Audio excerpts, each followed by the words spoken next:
Falências bancárias são verdadeiras tempestades que arrastam pessoas à miséria e destroem a esperança de inúmeras famílias. Não se limitam a épocas antigas. Ao longo dos anos, jornais frequentemente noticiam a quebra de grandes bancos. Sempre que isso ocorre, muitos perdem, da noite para o dia, o fruto de seu trabalho e dedicação. Pais e mães que pouparam por anos, empregadas domésticas que economizaram centavo a centavo, ou trabalhadores que confiaram em instituições sólidas, de repente se veem sem nada. O que parecia ser um apoio seguro acaba lançando famílias inteiras na desolação. Enquanto isso, alguns responsáveis somem, explorando brechas na justiça e fugindo com o patrimônio de pessoas honestas. Nessas horas, percebemos que a verdadeira segurança não está no dinheiro guardado em bancos, nem nas aplicações financeiras mais sofisticadas. A instabilidade das riquezas terrenas nos lembra que,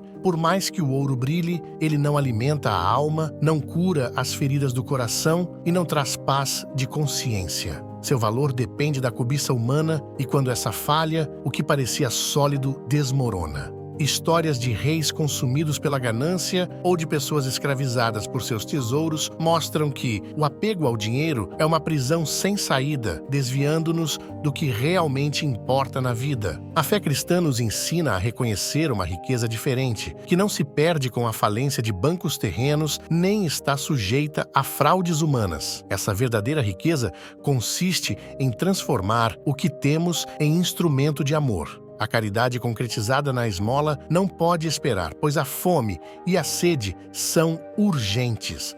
Ajudar quem precisa é para o agora, não para depois. Ignorar o sofrimento ao nosso redor é virar as costas a Deus presente no próximo. É aqui que entra a ideia do banco celestial. Diferente dos bancos terrenos, este nunca abre falência. Nele, cada gesto de ajuda ao próximo é um depósito com rendimentos eternos. Deus é o banqueiro e os pobres seus tesoureiros. Ao confiarmos nosso dinheiro e bens aos necessitados, estamos, na verdade, investindo no céu. Esse banco infalível garante que nada se perde. Enquanto bancos terrenos podem falir de um dia para o outro, o banco da caridade multiplica bênçãos, tanto nesta vida quanto na eternidade. Esse investimento supera qualquer aplicação financeira, pois o próprio Cristo promete recompensa àquele que o serve nos necessitados. A caridade não é apenas um dever moral, mas uma fonte de alegria verdadeira. Quando alguém com posses materiais sai de sua zona de conforto e visita um lar humilde, levando alimento, roupa ou palavras de esperança, descobre uma felicidade que o luxo jamais proporciona. O sorriso sincero, a oração de gratidão e o abraço de quem recebe são ecos do céu em nossos corações. Cada ato de caridade torna-se uma ponte viva entre o humano e o divino, revelando o amor de Deus em ação. A história da humanidade traz exemplos claros desse poder transformador. Luís XVI, ainda como príncipe, costumava se disfarçar para visitar os pobres, levando ajuda e ouvindo suas histórias. Quando questionado, afirmava que ali encontrava as bênçãos e a verdadeira alegria do povo. Esse gesto mostrava como a caridade aproxima os corações e gera empatia, algo que riquezas desprovidas de amor jamais podem oferecer. Por outro lado, quando os ricos ignoram os pobres, o resultado é inevitável. Ressentimento, tensão social e, muitas vezes, revolta. O contraste entre o desperdício e a opulência de uns e a luta pela sobrevivência de outros gera divisão e raiva. A caridade, além de cumprir um mandamento divino, funciona como instrumento de justiça social. Ela restaura laços, promove a paz e fortalece a união. É assim que o Banco Celestial faz a diferença. Quem investe nele não apenas acumula méritos eternos, mas também contribui para a harmonia na Terra. A Bíblia nos mostra de forma clara como a caridade nos aproxima de Deus. Um exemplo marcante é o de Tobit, pai de Tobias. Homem justo, Tobit praticava a caridade mesmo em meio a grandes dificuldades. Exilado em Nínive, ele alimentava os famintos, vestia os nus e até sepultava os mortos, enfrentando com coragem a crueldade do rei Senaqueribe. Suas ações não eram meros gestos humanitários, mas verdadeiros depósitos no banco celestial, onde Deus recompensa com dividendos que nenhuma crise humana pode tirar. A providência divina não falhou. Deus enviou o arcanjo Rafael para transformar a vida de Tobit e sua família, curando sua cegueira, protegendo sua casa e fortalecendo sua fé. Rafael transmitiu uma mensagem clara: a esmola não apenas socorre os necessitados, mas também purifica os pecados e garante tesouros eternos. É um investimento que supera qualquer rendimento financeiro, trazendo bênçãos nesta vida e na eternidade. O exemplo de Tobit revela que a caridade é um caminho seguro para a salvação, purificando-nos e enriquecendo-nos espiritualmente. A vida dos santos comprova essa verdade. São Francisco de Assis, ao receber uma esmola de um militar, teve a revelação de que aquele homem morreria em breve, dando-lhe a chance de se preparar para a eternidade. Santa Teresa de Ávila narra o caso de um nobre que doou sua casa a um mosteiro e, mesmo falecendo sem os sacramentos, alcançou a salvação por seu ato generoso. Esses exemplos mostram que, ao direcionar nossas riquezas terrenas para a caridade, acumulamos méritos eternos que nunca se perdem.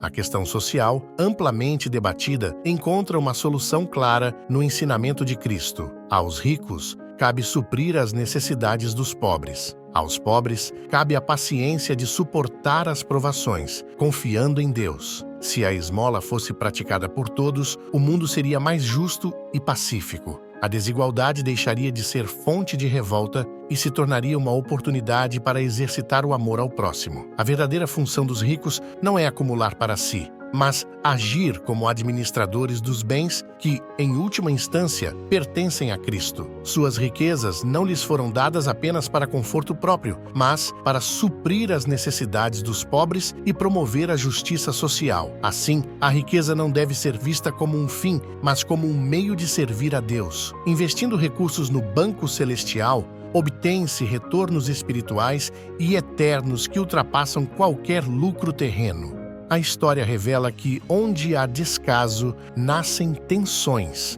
Greves, revoluções e crimes muitas vezes têm origem no egoísmo de quem tem muito e recusa ajuda a quem nada tem. O rico que ignora os pobres esquece que suas riquezas foram confiadas para fazer o bem. O pobre, ao sentir-se desprezado, pode sucumbir à desesperança. A caridade, nesse contexto, é um antídoto poderoso. Ela evita que a sociedade se fragmente em conflitos, preservando a paz e a ordem. Nos primeiros séculos do cristianismo, os gentios se admiravam com a caridade entre os cristãos, exclamando: "Vede como se amam." Essa atitude fortalecia e unia as comunidades. Se a generosidade fosse mais comum hoje, precisaríamos menos de prisões, tribunais e soldados. Quando o rico investe no banco celestial, entregando parte de seus bens aos pobres, não apenas atende a necessidades materiais, mas também planta esperança, dignidade e fraternidade. A caridade não se limita a doar dinheiro. A Igreja ensina as 7 obras de misericórdia corporais e espirituais, indicando caminhos concretos para praticá-la. Ao alimentar os famintos, dar de beber aos sedentos, vestir os nus, acolher peregrinos, visitar enfermos e encarcerados, libertar os cativos e enterrar os mortos, suprimos necessidades imediatas e levamos dignidade e alívio aos necessitados. Do mesmo modo, aconselhar quem precisa, ensinar os ignorantes, corrigir com caridade, consolar os aflitos, perdoar ofensas, suportar as fraquezas alheias com paciência e rezar por vivos e falecidos atendem às necessidades espirituais das pessoas. Cada uma dessas obras constrói um tesouro no céu, pois todo o ato de amor ao próximo é um investimento seguro no banco celestial. É importante lembrar, o dinheiro dado aos pobres nunca é perdido. Pelo contrário, rende dividendos eternos. Os pobres são como tesoureiros do banco divino, recebendo em nome de Deus o que lhes oferecemos. Ao entregar nossos recursos a eles, confiamos em um sistema infalível, onde a recompensa é garantida e multiplicada. Santos como São Vicente de Paulo e São Lourenço testemunharam essa verdade de forma clara. Quanto mais doavam, mais Deus providenciava. Depois de toda essa reflexão, entendemos que a caridade é o caminho para transformar o mundo e aprofundar nosso relacionamento com Deus. Não se trata de uma ação isolada, mas de um estilo de vida que une o divino e o humano, o temporário e o eterno. Seja através de uma esmola, um conselho, um perdão ou uma palavra de conforto, cada ato de amor é um investimento no banco que nunca falha. Essa riqueza guardada junto de Deus é incorruptível, imune a crises, fraudes ou falências. Enquanto os bancos terrenos podem falir, o banco da caridade permanece seguro, gerando frutos no presente e méritos eternos. Ao praticarmos a caridade, transformamos a sociedade, elevamos nossas almas e garantimos um tesouro que ninguém pode nos tirar. Dessa forma, a caridade não apenas beneficia os outros, mas também nos salva, conduzindo-nos à verdadeira felicidade e à bem-aventurança eterna no céu. Se quiser ter mais conteúdos como este, resumindo livros, escreva nos comentários. O link para este livro está na descrição do vídeo.